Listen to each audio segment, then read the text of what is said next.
반드시 하고 만다.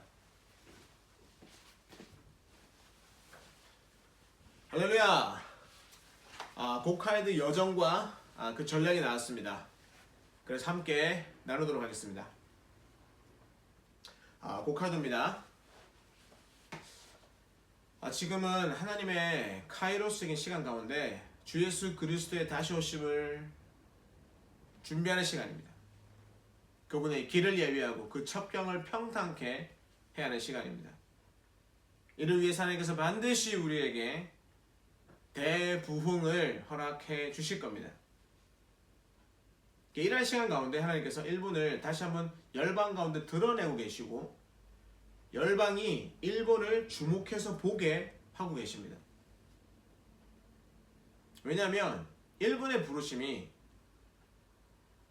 이 대부흥이 시작되었음을 이제 대부흥이 시작되었노라 라고 선포함으로 인해서 열방으로 그 사실을 알게 하는 하나님 나라에서의 그 쇼파르 양강 나팔과 같기 때문입니다.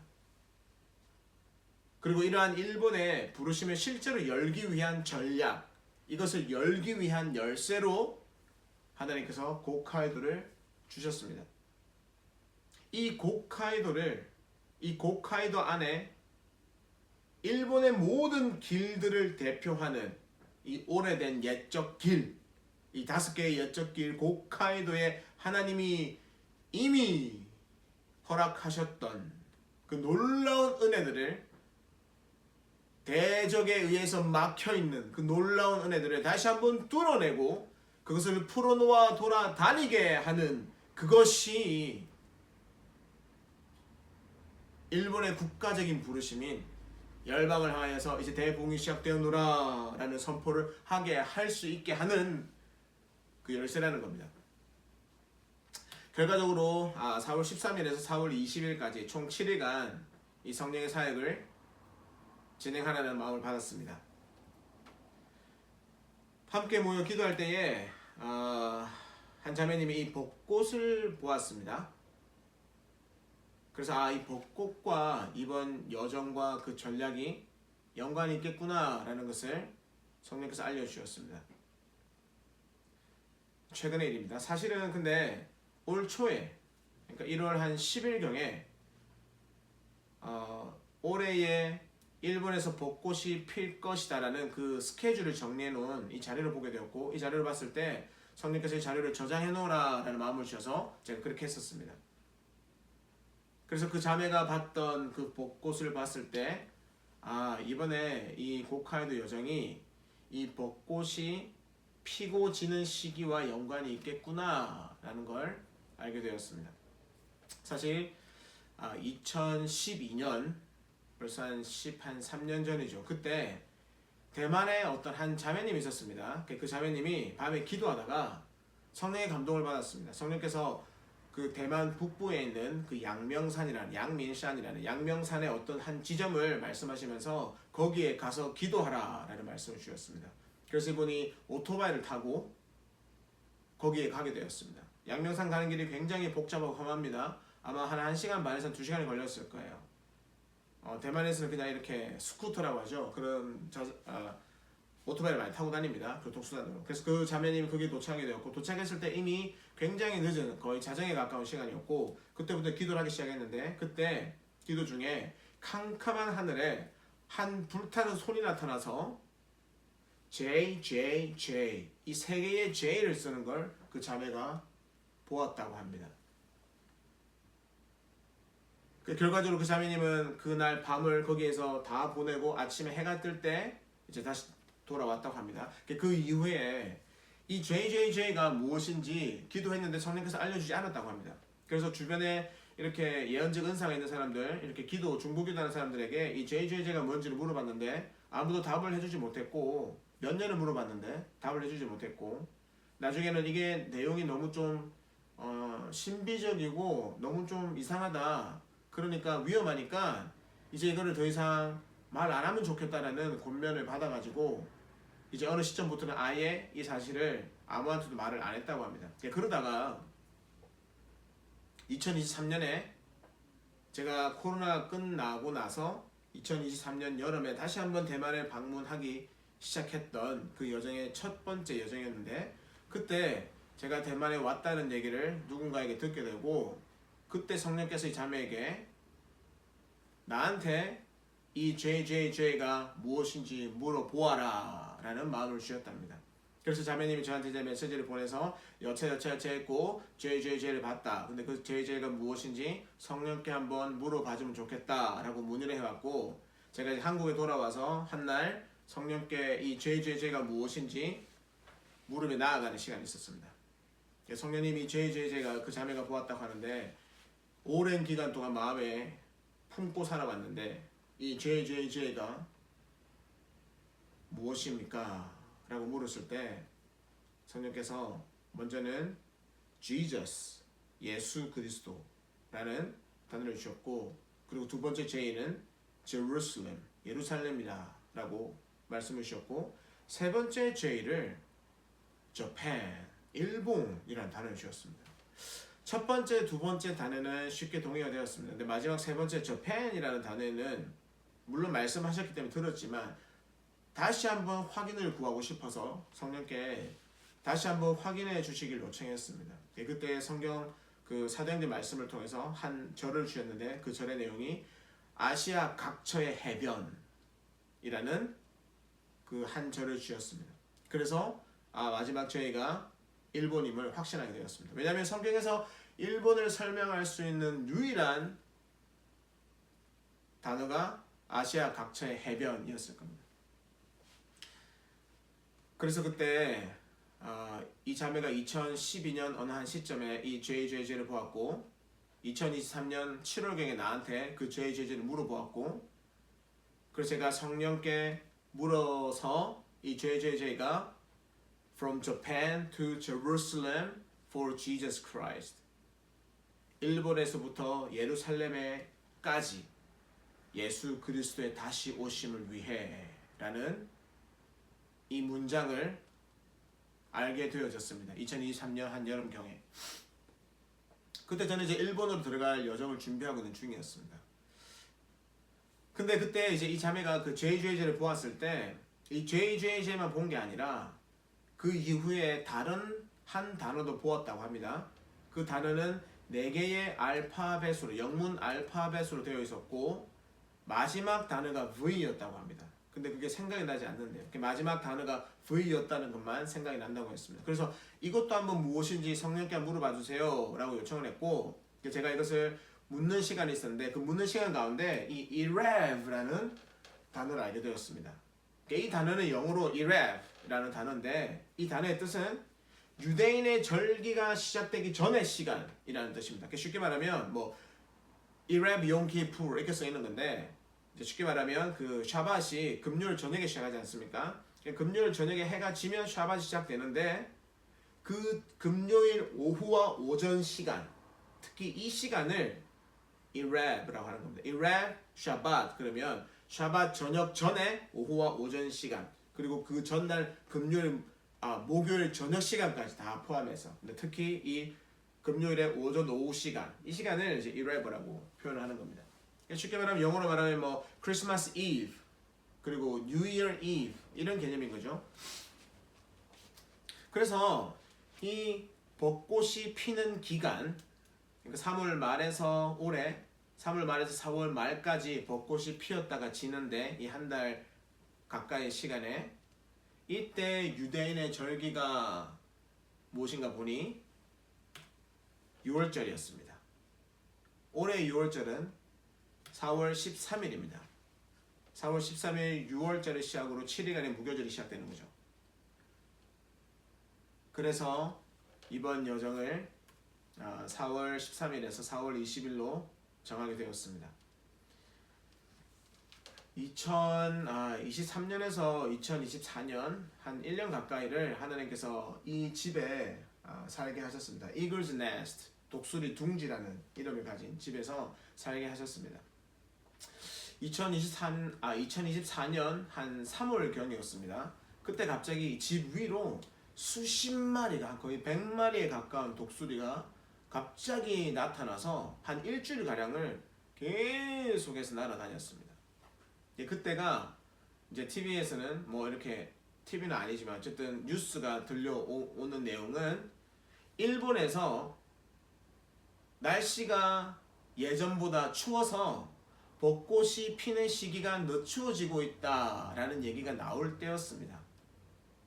그래서 한 일주일 가량을 그렇게 독수리가 날아다니다가 이제 일본에서 벚꽃이 피기 시작했다라는 뉴스가 나기 시작한 그날에 이 독수리들 다 사라져서 보이지 않게 되었습니다.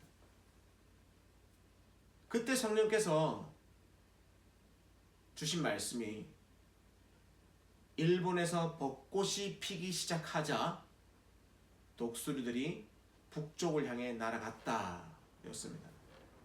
그 뜻은 일본의 부흥이 시작되면 북한과 중국과 러시아 이 공산권으로의 복음의 문이 다시 한번 열릴 것이다 라는 메시지였습니다. 이 독수리들은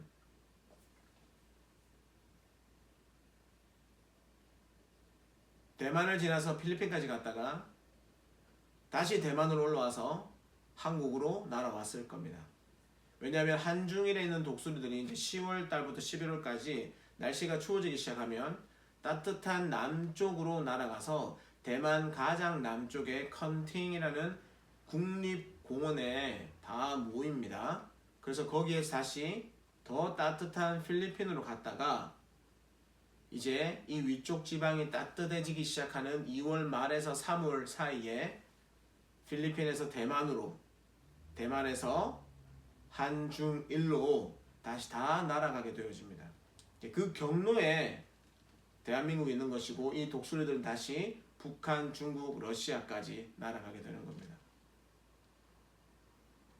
이게 대만의 아주 굉장한 부르심을 설명하는 한 장의 사진입니다. 여기에 대해서는 제가 다른 영상에서 나누었던 부분이 있는데 이후에 올리도록 하겠습니다. 고카이도를 회복하는 것, 일본의 부르심을 회복하는 것, 거기에서 대만의 역할이 굉장히 중요합니다. 오늘은 고카이도에 대한 부분을 나눌 거기 때문에 그 영상은 나중에 따로 올릴 테니까 대만에 대해서 알기 원하시는 분들은 그 영상을 참조하시기 바랍니다. 예전부터 기도하는 사람들을 통해서 일본의 부흥은 벚꽃 부흥이 될 것이다. 벚꽃 부흥과 같을 것이다. 일본의 부흥은 사쿠라 부흥이다. 라는 말씀을 성령께서 하셨습니다.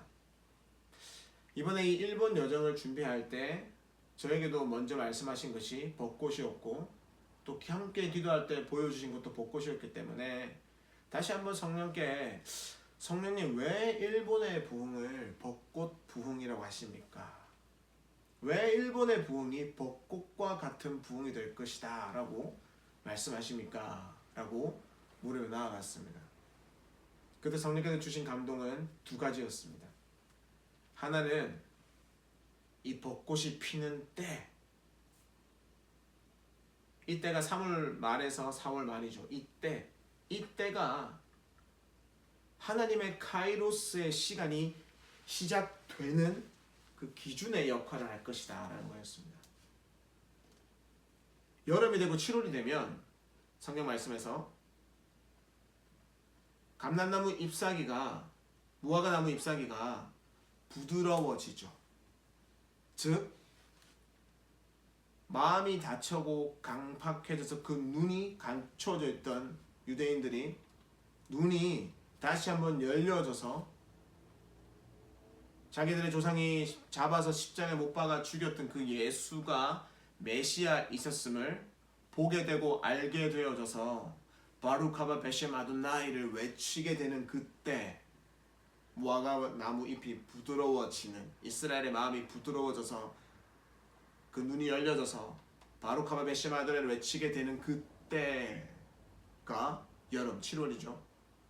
그 전에 4월, 3월 말에 4월, 이때 벚꽃이 피는 이 시기가 이 무화과 나무 잎사귀가 부드러워지기 시작하는 그 시작점, 이제 곧 그렇게 될 것이다를 열방의 교회에게 알려주는 카이로스 시간이 시작된다. 대부흥이 이제 시작된다를 알리는 그 카이로스의 시작점이기 때문에 이 일본의 부흥이 벚꽃 부흥이다 라는 마음을 주었습니다.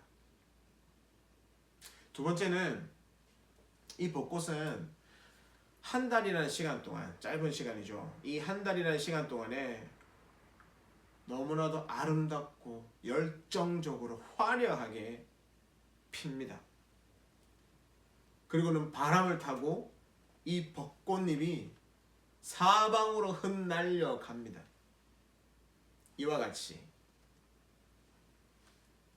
일본으로부터 시작될 이 대부흥, 이 벚꽃과 같이 짧은 시간에 급속하게 이루어질 것이고 화려하고 아름답고 열정적으로 급속하게 이 부흥이 풀어질 것이고 이 성령의 바람을 타고 이 부흥의 잎들이 벚꽃과 같이 열방으로 흩날려 가게 될 것이다. 그렇기 때문에 일본의 부흥은 벚꽃과 같은 부흥이다 라는 마음을 주었습니다. 그렇다면 왜 이 고카이도를 회복하는 것이 중요하고 왜 이 고카이도를 회복해야지 일본이 국가적 부르심을 열 수 있을까? 이미 일본에는 예배자들이 일어나고 일본의 부르심이, 국가적인 부르심이 열방 가운데 주 예수 그리스도의 오실 길을 예배하고 그 첩경을 평탄케 할 그 대부흥의 시작을 선포하는 것임을 깨달아 알게 되어진 일본의 예배자들과 부름받은 자들이 이미 일어나고 있는데 왜 그러한 시간 가운데 고카이도를 회복하는 것이 그 실질적인 열쇠가 되고 전략이 되는가? 왜냐하면 사람의 부르심은 땅의 부르심과 연결되어 있기 때문입니다. 하나님께서 땅을 사람의 부르심을 돕는 그것을 지원하는 통로로 사용하시기 때문입니다. 하나님이 아담을 그 에덴 동산에 두시고 동물들에게 이름을 짓게 하시죠. 그리고는 땅으로는 그 아담이 먹을 모든 것들을 임의로 공짜로 대가 없이 수고 없이 내게 하셔서 사람은 먹고 사는 문제에서 완전히 자유한 상태에서 하나님께서 허락하신 그 부르심만 완전히 이루는 일에만 100% 집중할 수 있게 되었던 것입니다. 역대하 7장 14절에서도 말씀하시죠. 우리가 회개하면 하나님께서 기도를 들으시고 하늘에서 그 죄를 사하시고 그 다음에 그 땅을 회복하신다고 합니다. 그렇기 때문에 이 땅의 회복함 없이는 그 사람이 하나님께로부터 받은 부르심을 완전히 이루는 것이 그것에 한계가 있을 수밖에 없고 제약을 받을 수밖에 없는 것입니다. 그러한 이유로 성경에서도 이삭이 대적에 의해서 막혀졌던 아브라함의 우물을 다시 뚫었던 것입니다. 할렐루야. 이제 곧 설명을 하겠지만 고카이도 각 지명에는 정말 놀라운 하나님의 은혜들이 숨어 있습니다. 근데 이것들을 다 모르고 살아가고 있는 거죠. 이 땅에 하나님께서 묻어두신 그 놀라운 땅의 정체성과 부르심들을 풀어낼 때에 막혀있는, 대적에 의해서 막혀져 있는, 그래서 이 길이 우상 숭배하는 길로 쓰이고 전쟁하는 통로로 사용되었던 이 길이 원래의 목적대로 회복되어질 때에 그 땅을 밟고 살아가는 거민들, 그 사람들의 부르심도 온전히 회복되어질 수 있다. 그러한 부르심이 온전히 회복되어질 때에 일본의 국가적인 부르심이 풀어지게 될 것이다 라는 마음이었습니다. 그러한 전략입니다. 할렐루야. 그런 의미로 봤을 때 이번에 고카이도의 성령의 사역은 이 고카이도를 향해서 희년을 선포하는 것입니다. 이제 너는 원래 목적대로 돌아가라. 원래 모양대로 회복되어져라. 원래 속해 했던 곳으로 돌아가라. 그곳에 다시 심기워져라 라고 하는 것과 동일한 것입니다. 성경에서 희년, 그 주빌리 이어리라고 그러죠. 희년의 그 히브리어 단어가 요벨이죠. 요벨. 근데 그 요벨이 희년이라고 사용을 하는데 우리는 근데 그 요벨이라는 그 단어의 뜻은 양강나팔이라는 뜻입니다. 양강나팔 소리, 은나팔의 소리라는 겁니다. 재밌죠? 왜 양강나팔의 소리와 은나팔의 소리가 왜 자유함이냐는 것입니다. 왜 회복이냐는 것입니다. 왜냐하면 민수기 10장 9절에서 그렇게 말씀하십니다. 너희들 전쟁을 나갈 때 쇼파르는 전쟁과 연관이 있죠. 전쟁 나아갈 때 이 쇼파르를 부르라, 나팔을 부르라. 그럼 하나님께서 하늘에서 그 소리를 들으시고 전군 천사의 사역을 풀어놓아서 그 전쟁에서 너희로 하여금 이기게 할 것이다. 승리를 줄 것이다. 라고 말씀하십니다. 우리 삶이 영적 전쟁 가운데 있습니다. 수많은 이유들로 인해서 어쩔 때는 대적의 공격으로 인해서 어쩔 때는 내가 그 죄의 문을 열어줌으로 인해서 내가 하나님께서 원래 주신 부르심의 자리를 떠나 있는 겁니다. 그 상태 자체가 영적 전쟁 중인 것이고 영적 전쟁에서 지고 있는 것입니다. 그런데 이때에 쇼파르를 즉 요벨을 양강나팔을 불므로 인해서 하나님께서 그 소리를 들으시고 이 전쟁에서 내가 승리하게 하심으로 인해서 나는 원래 내가 있어야 할 자리로 돌아올 수 있게 되는 것입니다. 이것을 희년이라고 성경이 말씀하고 있는 것입니다. 그래서 이번에 이 고카이도 여정은 고카이도의 희년을 선포하는, 그래서 고카이도가 원래 사용되어져야 하는 목적대로 다시 한번 그 목적이 회복되게 하는 그런 성령의 사역이 될 것입니다. 그래서 양강나팔과 아마 이 은나팔을 많이 불게 될 것입니다. 여기에 양강나팔과 은나팔이 있습니다. 정말 재밌는 것은 제가 이러한 희년의 뜻이 요벨 이 단어를 알기 전에 이미 하나님께서 저에게 일본을 2차례 가게 하셔서 북쪽 끝에서 남쪽 끝으로 그리고 오키나와에서 홋카이도의 북쪽 끝까지 2번의 여정을 하게 하셨는데 그때에 2번째 여정에서 이 2 쇼파를 들고 가서 불게 하셨습니다. 먼저 이 양강나팔을 불게 하셨고 그리고 이 은나팔을 신칸센의 주요한 22개 모든 지점에서 그리고 홋카이도를 다 돌아다니고 오키나와를 다 돌아다니면서 이 양강나팔과 이 은나팔을 불게 하셨습니다. 이미.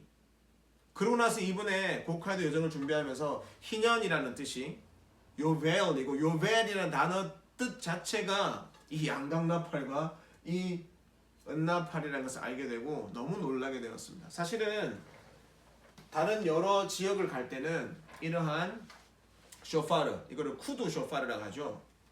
성경에서 말하는 제사장들의 나팔은 이 양강나팔입니다. 양의 뿔로 만들어진 거죠. 그리고 이 은나팔, 이 진동을 상징한 나팔이죠. 나중에 다윗의 장막에서 아마 이 쿠두 쇼파르가 아마 악기적인 목적으로 사용이 되기 시작했을 거라고 말을 합니다. 그래서 보통 이 쇼파르를 우리가 많이 불죠. 잠시 이 쇼파르의 소리를 들려드리고 이 쇼파르의 소리를 통하여서 삶 가운데 다시 한번 돌파가 있기를 주님을 축복하며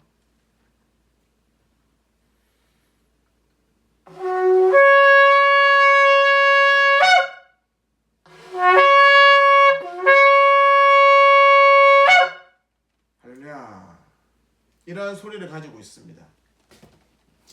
그런데 일본에서는 이제 이 희년을 선포하는 희년의 뜻이 양강나팔과 이 은나팔 이 쇼파르를 불 겁니다. 먼저 이 영상을 보시는 분들 가운데 성령의 감동으로 고카이도에 참여하시게 되어질 혹은 참여하라는 성령의 감동을 받으시는 모든 분들이 묶여있는 영적 전쟁에서 승리되어지기를 주님을 축복합니다.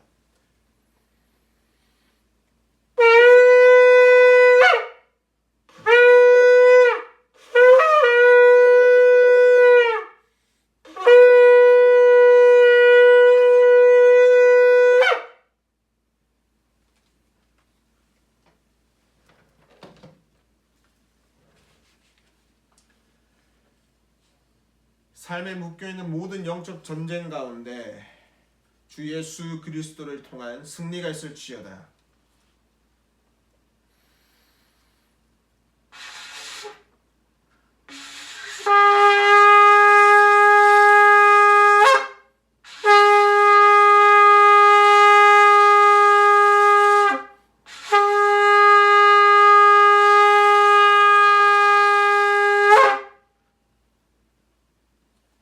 할렐루야, 할렐루야. 그래서 이번에 고카이도에 가서 이 양강나팔과 이 은나팔, 콜넷이라고 하는 이 은나팔을 많이 불면서 하나님께서 원래 고카이도에게 주신 목적들을 다시 회복하고 풀어놓아 다니게 함으로써 그 땅에 살고 있는 부름받은 자들의 부르심이 온전히 회복되어지게 함으로 말미암아 일본의 국가적인 부르심, 열방의 대부흥이 시작되었노라를 선포하는 그 국가적 부르심을 이루게 하는 그런 성령의 사역을 진행하게 될 겁니다. 할렐루야. 4월 13일부터 4월 20일까지입니다. 4월 13일이 6월절이죠.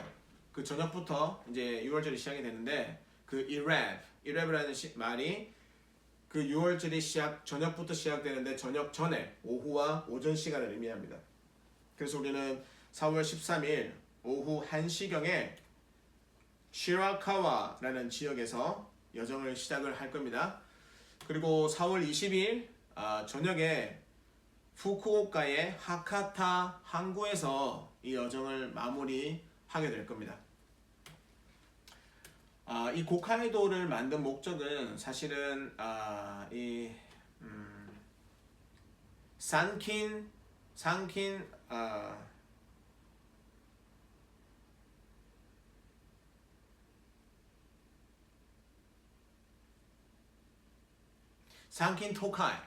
산킨 토카이라는 정책 때문입니다. 산킨 토카이가 뭐냐면 이 길을 만든 사람이 도쿠가와 이에야스죠. 도쿠가와 이에야스가 각 지방에 있는 다이묘들을 통치하기 위한 수단으로 산킨 토카이를 시행을 했는데, 그게 뭐냐면 이제 특히 교토에 있는 각 지역에 있는 이 다이묘들이, 장군들이 자기 가족들과 함께 이제 에도로 옵니다. 여기가 에도죠. 지금의 동경입니다. 1600년경에는 여기가 에도였죠. 도쿠가와 이에야스가 시작을 했습니다. 그래서 가족과 함께 와서 여기서 1년을 삽니다. 그리고 1년이 지난 시점에 가족들은 에도에 그대로 있게 하고 그 다이묘만 다시 자기 영지로 돌아갑니다. 그래서 1년 동안 여기서 통치를 한 다음에 다시 1년이 지나면 에도로 옵니다. 이렇게 왔다 갔다 하면서 가족을 에도에 사실은 볼모로 잡아놓는 거죠. 그래서 뭐 반란을 일으키지 못하게 하기 위한 그런 통치 수단으로 산킨 토카이를 시행을 했습니다. 이렇게 하기 위해서는 길이 필요했죠. 그래서 원래 있었지만 길들이 그 길들을 정비하고 다시 길을 넓히고 규격화하여서 이제 5개의 고속도로, 그러니까 5개의 가도 넓은 길인 고카이도를 이제 도쿠가와 이에야스가 시작을 한 겁니다. 자신의 통치를 목적으로. 여기가 당시의 에도, 지금은 동경이죠. 동경입니다. 여기 니혼바시가 이 고카이도가 시작되는 중심점인데, 이 니혼바시라는 뜻은 그냥 일본 다리입니다. 니혼이죠. 일본. 바시가 다리라는 뜻입니다. 일본 다리. 이게 일본 다리가 아니라 여기 있는 게 일본 다리입니다. 밑에 있는 이게. 그래서 일본 다리 니혼바시에 가면 여기 이 지점에 이런 그 알림, 이렇게 역사를 알리는 이런 비석이 있습니다. 여기 보면 1603년에 이 니혼바시가, 이 다리가 고카이도의 시작점으로 지정되었다라는 내용이 있습니다. 그리고 그 니혼바시, 이 비석 옆에 이 시작을 알리는 비석이 또 있는데, 이 지점으로부터 5개의 길이 시작되어지고 이 지점으로부터 이 5개의 길의 거리들이 측정이 되었었습니다. 제일 중요한 것은 여기 파란색으로 되어 있는 이 해안길입니다. 이 해안길의 이름은 토카이도입니다. 토카이도.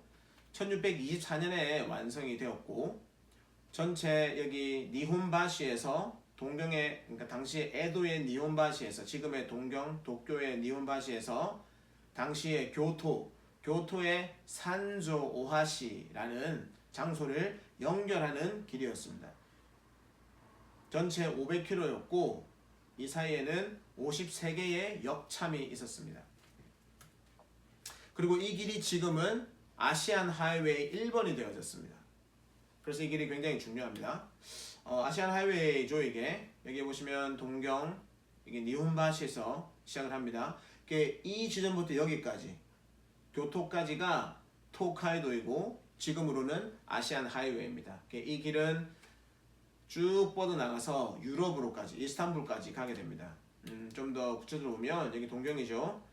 이 니혼바시 이 지점에서 시작을 해서 후쿠오카로 내려오고 후쿠오카에서 부산 경부고속도로를 따라서 서울, 개성, 평양 그리고 단동을 지나서 심양, 베이징, 광저우, 난닝, 호치민 그리고 하노이, 캄보디아 프놈펜 지나서 태국의 방콕으로 들어가고 태국의 중부의 땅에서 미얀마를 관통해서 인도 북부로 가죠. 북동부로 가서 방글라데시 남부로 갔다가 인도를 관통하고 파키스탄 페샤와를 지나서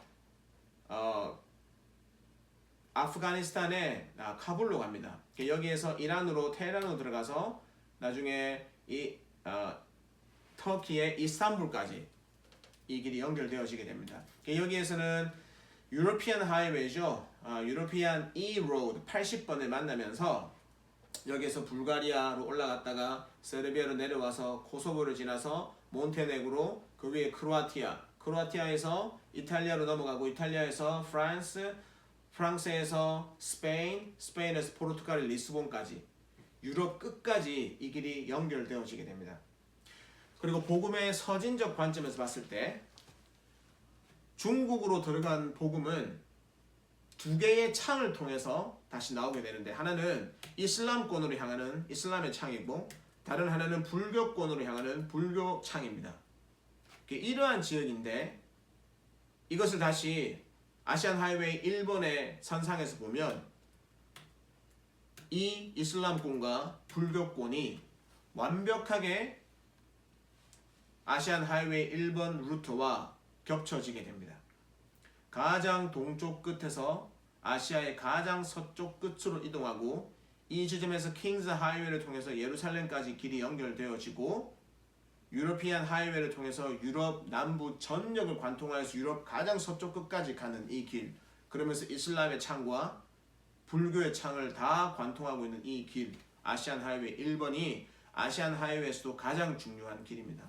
이거의 모체가 이 토카이도입니다. 그래서 토카이도가 굉장히 중요합니다. 두 번째는 여기 오렌지 색깔인 니코카이도입니다. 니코카이도. 왜 니코카이도냐면 니혼바시 아까 그 돌 있죠? 일본 다리에서 이 니코라는 지역을 연결하는 길이기 때문입니다. 전체 150km이고 21의 역참이 있고 이 길에는 1636년에 완성이 되었습니다. 아까 토카이도는 1624년에 완성이 되었죠. 그러니까 12년 뒤에 36년에 이 길이 완성이 되었습니다. 니코에 가면 이러한 신사가 있습니다. 이 신사의 이름은 한국말로는 동조궁입니다. 네, 일본말로는 토쇼구죠. 토쇼구. 이 토쇼구가 뭐냐면 신사인데 1616년에 도쿠가와 이에야스가 죽습니다. 죽으면서 자기를 니코에 묻어달라고 유언합니다. 그래서 니코에다가 1617년에 쉽게 말하면 도쿠가와 이에야스의 무덤으로 그 위패를 놓는 장소로 이 동조궁, 토쇼구를 만들었습니다. 그리고 니혼바시에서 이 니코, 이 토쇼구까지 참배하러 가기 위해서 매년 길을 만들기 시작해서 1636년에 이 길이 완공되어집니다. 그러니까 이 길은 도쿠가와 이에야스가 죽었고 자기 무덤을 니코에 만들으라고 해서 만들었고 후대가 그 사람을 쉽게 말하면 우상 숭배하기 위해서 갔던 길입니다. 근데 재밌는 것은 이 도쿠가와 이에야스는 니코 사람이 아닙니다. 보통 죽으면 자기 고향에 묻어달라고 하잖아요. 근데 도쿠가와 이에야스는 교토 쪽에 그쪽 근방에서 태어난 사람인데 자기가 죽고 나서는 니코에다가 묻어달라고 유언합니다. 이 굉장히 깊은 영적인 의미가 있습니다. 나중에 다시 나누도록 하겠습니다. 전략을 나눌 때. 세 번째는 여기 보라색 길인 오슈 카이도입니다. 방금 니코 카이도에 나누는데 니코 카이도가 여기 니혼바시에서 출발을 해서 여기 니혼바시에서 출발을 하죠. 니코 카이도가. 그래서 우츠노미야 여기 우츠노미야라는 지역에 와서 이쪽 니코로 가게 됩니다. 이게 이제 니코 카이도인 거죠. 근데 오슈 카이도는 이 길을 니혼바시에서 우츠노미야까지 와서 여기에서 니코로 가는 게 니코 카이도인데 여기에서 또 북쪽으로 나와 있는 북쪽을 향해 있는 이 길을 오슈 카이도라고 합니다. 그러니까 니코 카이도, 오슈 카이도는 니혼바시에서 우츠노미야까지 17개의 역참을 같이 쓰고 여기에서 니코로 그리고 시라카와로 이렇게 길이 나누어지게 되는 겁니다. 이 길은 180km고 27개의 역참이 있고 1646년 니코 카이도가 만들어지고 이제 10년 동안 작업을 해서 이 길이 완성되어졌던 겁니다. 자, 네 번째는 여기 빨간색인 나카센도입니다. 이 나카센도는 여기 말 그대로 산의 중심을 지나가는 길입니다. 일본이 가운데가 다 산이지 않습니까? 그래서 그 산을 이렇게 능선을 따라서 산을 관통하면서 지나가는 길인 겁니다. 마찬가지로 다른 이름으로는 키소 카이도라고 불려지는데 이 키소 카이도라는 단어의 뜻도 역시 나무가 거듭되다라는 뜻입니다. 그러니까 산을 지나간다 이런 뜻인 거죠. 전체 533km, 69개의 역참이 있고 이 길을 가는데 한 20일 정도가 소요되어졌습니다. 그리고 1694년에 이 길이 완공되어졌습니다. 제일 먼저 만들어진 게 이 토카이도라고 불리는 해안길, 해안을 따라가는 토카이도죠. 토카이도도 니혼바시에서 산조 오하시를 연결하는 길이었습니다. 그런데 24년에 만들어졌으니까 70년이 지나고 나서 나카센도, 이 시소카이도를 만들었죠. 그런데 이 토카이도하고 나카센도는 여기 쿠사추라는 역참에서 이 길이 만나지고 합쳐지고 쿠사추에서 산조 오하시까지 이 길을 공용으로 같이 쓰게 됩니다. 이렇게 한 이유는 그러니까 교토에서 이제 에도로 갈 때는 출발을 하겠죠. 그리고 쿠사추에 와서 여기서 길이 두 개로 갈라집니다. 그래서 무사들은 보통 이 토카이도를 많이 사용했다고 합니다. 왜냐하면 이 길은 한 2주밖에 안 걸리죠. 이렇게 평평하니까. 근데 이 길에서는 배를 타고 바다를 건너가야 하는 지점도 있기 때문에 빠르기는 하지만 위험했다고 합니다. 그래서 무사들이 주로 남자들이 이 길을 이용했고 그리고 다이묘들의 가족들, 식솔들은 아내와 아이들 같은 경우에는 약간 멀고 험하긴 하지만 안전한 이 나카센도 지역으로 이동을 해서 니혼바시로 도착을 했다고 합니다. 다섯 번째, 여기 녹색이죠. green color. 이게 이제 코슈 카이도라고 부르는 곳입니다. 코슈 카이도. 가장 늦게 1772년에 완공이 되었고 200km 정도 구간이고 46개 역참이 있는데 니혼바시에서 역시 출발하고 이 수와라는 지역을 연결하는 길이었습니다. 그러니까 나카센도가 이렇게 위로 가고 토카이도가 밑으로 가고 이 중간 지역을 나중에 연결하기 위해서 만들었던 길인 겁니다. 여기 보시면 수와 지역이죠. 근데 수와를 보면 여기 하가 있고 상이 있습니다. 그래서 아랫 수와가 있고 윗 수와가 있습니다. 아랫 수와 시모 수와 그리고 윗 수와는 카미 수와. 그래서 이 수와는 아랫 수와와 윗 수와가 나누어져 있습니다. 우리가 일본말로 카미사마, 이거 하나님이라고 그러잖아요. 하늘에 있는 분. 그래서 카미 위에 사마 하늘에 있는 분 이렇게 말하는 겁니다. 그리고 이 시모수와 카미수와 전에 다른 한 역이 카나자와라는 역참입니다. 이 세 역참이 나중에 전략 부분에서 나누겠지만 굉장히 중요합니다. 자, 이렇게 5개의 길이 고카이도 5개의 길입니다. 그래서 우리는 이제부터 전략을 나누도록 하겠습니다. 4월 13일 오후 1시에 시라카와에서 여정이 시작될 겁니다. 그래서 이 일을 위해서 우리는 부산에서 아마도 아직 성령께 더 확정을 받아야 되는 부분이 있지만 배를 타고 4월 10일경에 아마 배를 타고 오사카로 들어가게 될 겁니다. 왜냐하면 오사카로 들어와서 오사카에서 교토로 오고 교토에서 이 토카이도와 나카센도를 거쳐서 에도로 오는 이 길이 조선시대에 조선통신사가 이동했던 길이기 때문입니다. 그게 영적인 의미가 있습니다. 그래서 배를 타고 동일하게 부산에서 이 배를 타고 오사카로 들어가서 오사카에서 차량을 렌트해서 이틀 전에 도착해서 이 길을 따라서 도쿄로 갈 거고 거기에서 4월 한 12일 4월 10일 저녁쯤에 아마 다른 곳에서 도착하는 팀들을 만나서 함께 전략을 나누고 함께 기도하고 예배하는 시간을 가지고 4월 13일 오전 일찍 이제 차를 타고 시라카와 지역으로 이동을 해서 4월 13일 오후 1시 경에 이제 이 여정을 공식적으로 시작할 생각입니다. 도쿄에서 시라카와까지 운전해서 한 3시간 정도가 걸릴 겁니다. 그래서 어쨌든 이런 자세한 일정들은 이후에 좀 더 확인을 하고 다시 이 여정에 동참하기 원하시는 분이 개인적으로 연락을 하시면 이제 그때 좀 더 자세한 내용들을 나누도록 하겠습니다. 어쨌든 4월 13일 오후 1시에 시라카와 지역에서 이 여정이 시작이 됩니다. 여기가 오슈카이도죠. 오슈카이도의 끝점이 이 시라카와 지역입니다. 왜 그런데 이 오슈카이도의 끝점인 시라카와에서 이 여정을 시작해야 되느냐면 이 오슈카이도의 이 오라는 한자가 깊을 오, 그러니까 심오하다, 심오할 오 이런 뜻을 가지고 있습니다. 이 안에 이 단어가 심오하다는 뜻인데 이 단어를 세 단어가 합쳐져서 이 단어를 이루고 있습니다. 이 안에 있는 한자 단어가 무리류라는 뜻입니다. 무리류. 근데 이 단어를 일반적으로 쓸 때 이렇게 씁니다. 같은 뜻입니다. 근데 한자로 쓸 때 또 많은 사람들은 이렇게도 쓰기도 하지만 이렇게도 쓰기도 합니다. 뜻은 동일하게 깊을 오, 심오하다 할 때 그 오자를 말합니다. 근데 이 단어를 쓸 때는 이 안에 한자가 무리류에서 분별할 변으로 바뀝니다. 분별하다라는 뜻이 있습니다. 그런데 이 단어의 원래의 모형, 원래의 한자는 이러합니다.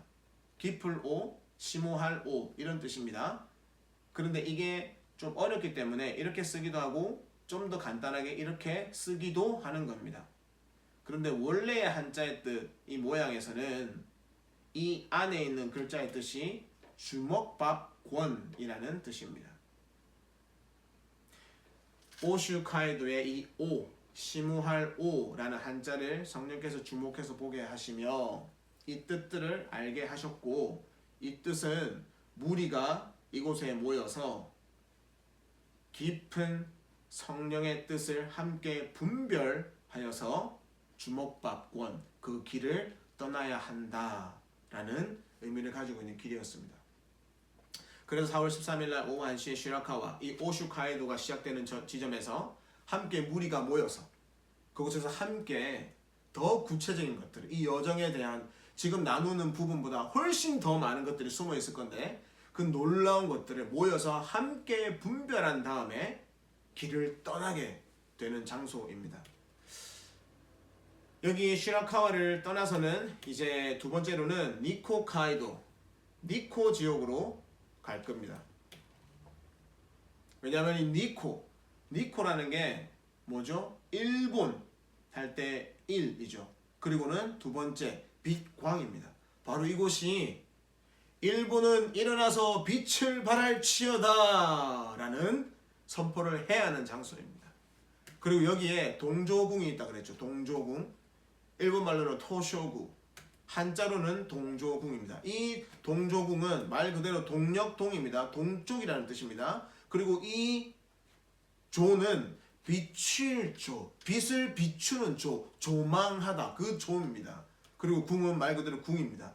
이곳이 니코라는 장소가 일본은 일어나서 빛을 발할지어다. 어디를 향해서? 동쪽에서 서쪽을 향해서 빛을 비추기 시작하라 라는 선포를 여기서 해야 하는 것입니다. 일본의 부르심의 핵심적인 지역이 바로 니코 이 지역입니다. 왜냐하면 일본이 일어나서 빛을 발하라 라는 부르심을 이 땅이 가지고 있는 겁니다. 그 이름 안에. 사람 이름 정할 때도 막 정하는 게 아니죠. 그 이름 안에 그 한 사람의 정체성과 부르심을 다 집약해서 그 아이를 만듭니다.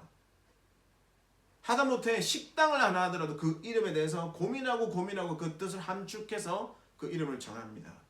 땅의 이름은 그 땅에 있었던 모든 역사적 사건과 영적 사건이 다 총합되어져 있는 그 결과물입니다. 땅의 경계를 정하시는 분이 하나님이시죠. 그래서 이 니코라는 일본은 일어나서 빛을 발할지어다 라는 의미를 가지고 있는 이 니코가 일본의 부르심의 심장과 같은 도시입니다. 그런데 여기다가 이 도쿠가와 이에야스가 지 무덤을 세워놨습니다. 자기 무덤을. 일본은 일어나서 빛을 발해야 되는 곳인데 사단에게 속아서 빛, 그 태양을 숭배하고 있는 천황 숭배 사상에 빠져있는 사단의 속임에 빠져있는 것과 같이 이 니코에서 일본이 일어나서 빛을 발해야 되는 일본의 국가적 부르심의 심장과 같은 곳인데 일본 전체 지도에서 심장과 같은 지역인데 여기에 도쿠가와 이에야스가 자기의 무덤을 여기다가 심어 놓은 겁니다. 마치 중국에서 이 서안이라는 도시가 있죠. 이 서안이 굉장히 중요한 도시입니다. 중국의 부르심에서.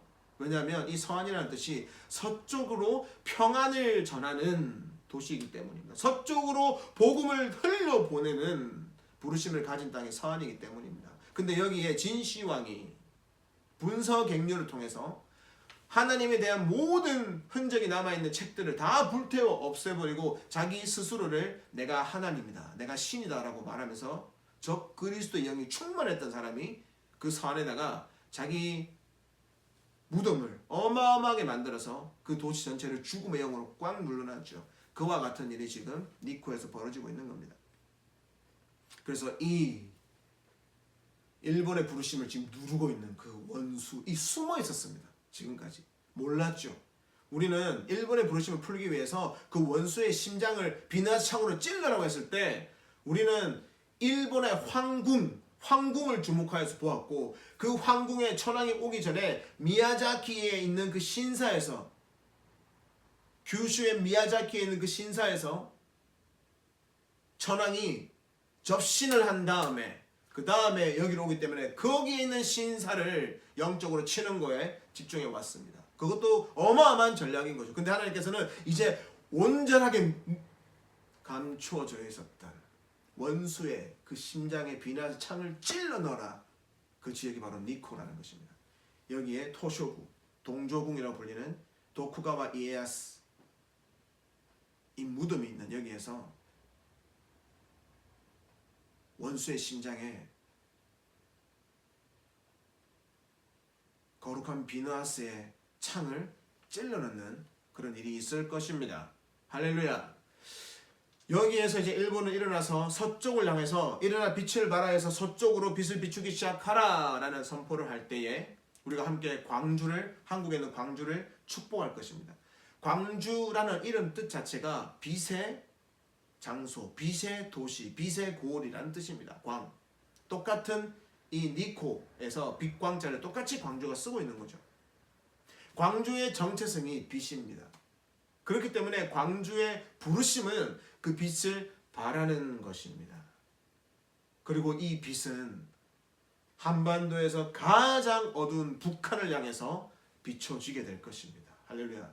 그래서 일본에서 있을 이 부흥이 광주, 대한민국의 광주의 부흥의 그 부르심의 회복과 아주 밀접하게 관련이 있습니다. 할렐루야. 그래서 한국에는 광주를 축복하는 시간을 이것을 가질 겁니다. 그리고 나서는 이 니코카이도와 이 오슈카이도가 갈라지는 지점이죠. 우츠노미야라는 지역으로 내려가게 될 겁니다. 이 우츠노미야의 뜻은 집우라는 단어와 도자가 합쳐진 단어입니다. 그게 우츠노미야입니다. 근데 도의 뜻에 보면 나라, 우두머리, 수령, 그 나라가 성하게 되다, 아름다운 그 나라가 더 힘을, 그 세력이 왕성해지다라는 뜻을 가지고 있습니다. 집이 그러하다는 것입니다. 그래서 이곳에서는 집에 아비의 권위가 회복되어지는 것과 가정의 회복, 그리고 그 가정이 교회가 되어지는 것, 이 가정교회, 이 영성의 회복을 우리가 선포할 것입니다. 그렇기 때문에 동시에 이 지점에서는 중국을 향해서 우리가 선포하게 될 것입니다. 중국의 가정교회의 영성은 회복될지어다. 중국의 지하교회의 영성이 다시 한번 회복될지어다. 문화혁명 기간을 순교로 뚫어내고 큰 부흥을 이뤄냈던 그 중국의 가정교회의 영성과 지하교회의 영성이 다시 한번 중국교회가 회복될지어다 라는 선포를 이 우츠노미야에서 하게 될 겁니다. 그렇게 이제 이 4월 13일의 여정이 여기서 끝나게 될 것이고 우츠노미야 근처에서 숙박을 할 생각입니다. 4월 14일 날에는 이제 동경의 니혼바시로 내려올 겁니다. 니혼바시에서 내려와서 이 녹색 코슈카이도를 따라서 가게 될 겁니다. 코슈카이도에서 이 슈라는 말은 광주 할 때 그 주죠. 그러니까 지역의 그러니까 명칭을 나타내는 겁니다. 무슨 주, 뭐 우리가 미조리, 뭐 미국 같은 경우에는 미조리 주, 뭐 캘리포니아 주 이렇게 할 때 그 주입니다. 그리고 앞에 있는 이 단어는 이 코슈의 코인데 이 단어의 한자 뜻이 갑옷이라는 뜻이죠. 갑옷. 그래서 우리가 4월 14일 날 니온바시를, 동경의 니온바시를 떠나서 이 길을 쭉 따라서 갈 때에 우리가 갑옷을 입고 무장되어지는 시간이 있을 것입니다. 할렐루야. 자, 이 길은 니혼바시에서 이 수아라는 지역을 연결하는 길이라고 말씀드렸죠. 그리고 이 수아는 밑수아, 윗수아, 시모수아, 카미수아가 있다 그랬고 이 카미수아 전에 있는 역참의 이름이 카나자와라고 말씀을 드렸습니다. 그런데 이 수아라는 한자 뜻이 수는 물을 추라는 단어입니다. 그리고 와는 찾을 방, 묻고 찾다, 강구하고 받게 되다 이런 뜻을 가지고 있습니다. 그러니까 시모 카미수아 하늘을 향해서 하늘의 것을 묻고 받고 그리고 시모수아 땅의 것을 묻고 요구하고 받게 되고 하늘의 것을 풀고 땅의 것을 푸는 그런 지역입니다. 그런데 놀라운 것은 이 시모수아 전에 카미수아, 카미수아 전에 있는 역참이 카나자와라는 뜻인데 이 카나자와라는 뜻은 카나가 금입니다. 쇠금, 금을 뜻하는 단어이고 자와라는 단어가 모택, 그러니까 연못, 평택할 때 그 택을 쓰는데 이 연못이라는 뜻을 가지고 있습니다. 근데 동시에 풀석, 석방하다 할 때 그 석, 풀어놓아 다니게 하다 할 때 그 석이라는 의미를 함께 가지고 있습니다. 그래서 카나자와라는 뜻은 금이 가득 쌓여있는 이 연못을 석방하다, 풀어놓아 다니게 하다, 즉 재정의 축복이 풀어지는 땅입니다. 할렐루야. 재정의 축복이 풀어지고 하늘의 것을 묻고 풀고 땅의 것을 묻고 푸는 여정이 이날 여정이 될 것입니다.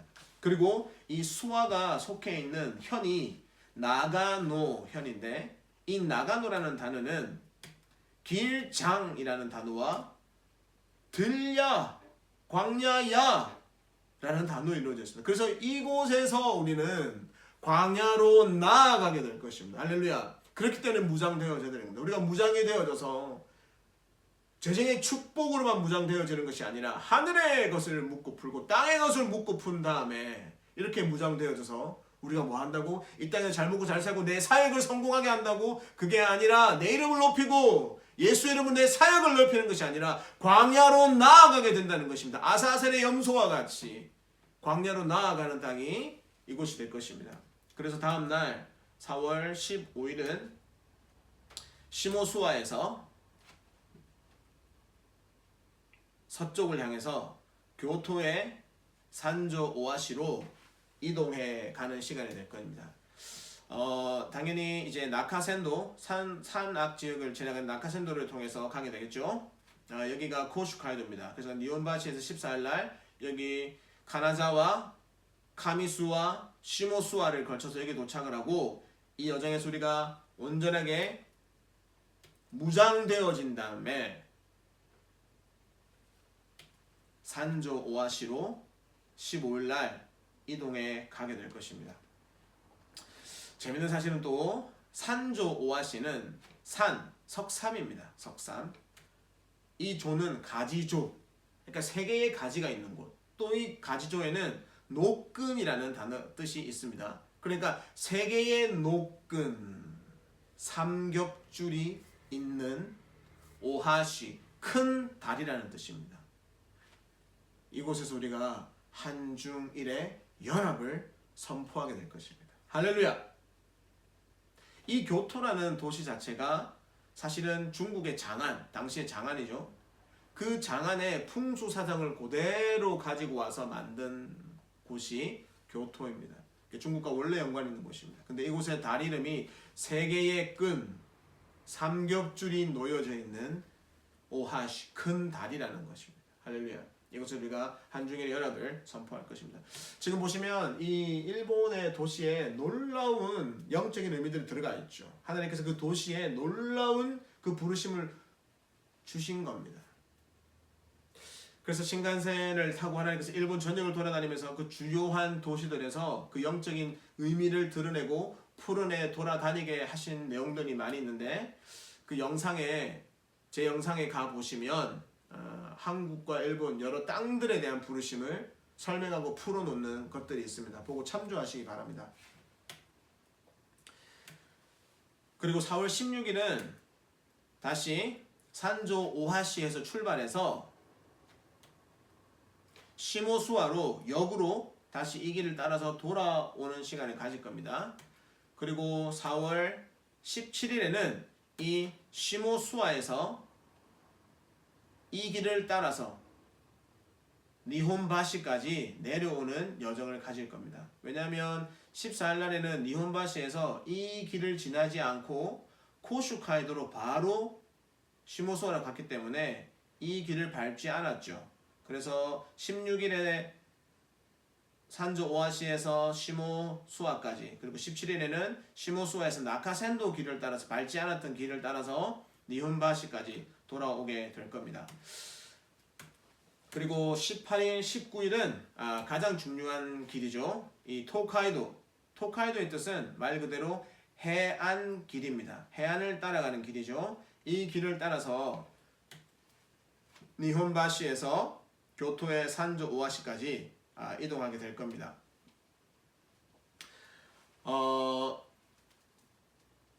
이 길이 지금은 아시안 하이웨이가 있지만 아시안 하이웨이가 이 예전에 토카이도하고 완벽하게 이렇게 오버랩 되지는 않습니다.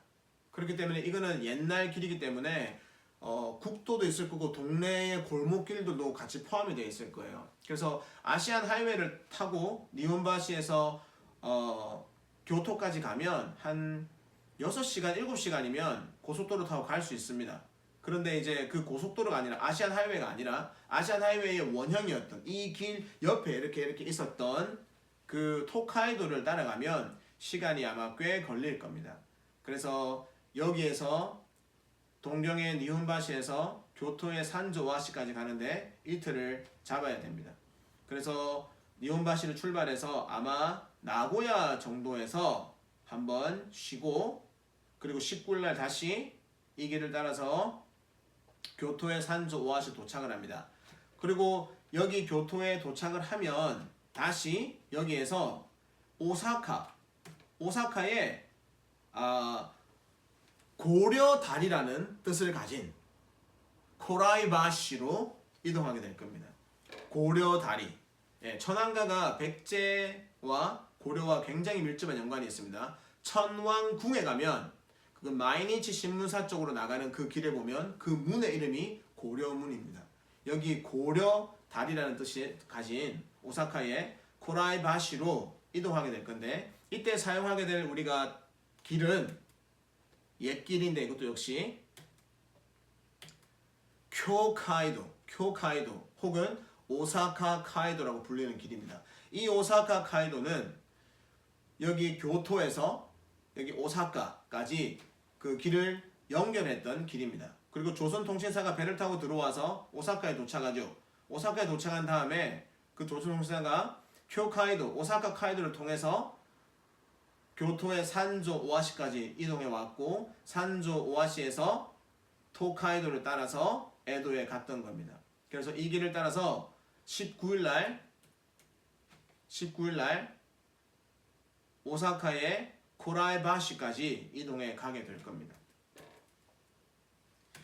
그리고 마지막 20일에는 이 오사카에서 출발을 해서, 여기서부터는 이제 길이 없죠. 그래서 여기서부터는 원래 원형이었던 토카이도를 우리가 다 밟고 뚫은 다음에 이 토카이도 열매가 뭡니까? 이 열매가 결국 아시안 하이웨이 넘버 1으로 나온 것, 그 열매로 나온 것이 아시안 하이웨이 1번이기 때문에 이 오사카에서부터는 아시안 하이웨이 고속도로를 따라서 후쿠오카까지 이동하게 될 겁니다.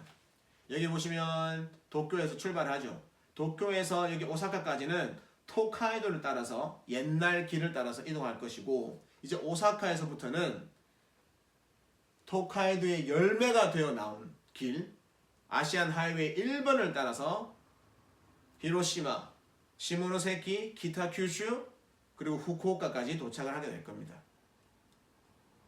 이제 후쿠오카에서는 배를 타고 부산으로 들어가죠. 이렇게.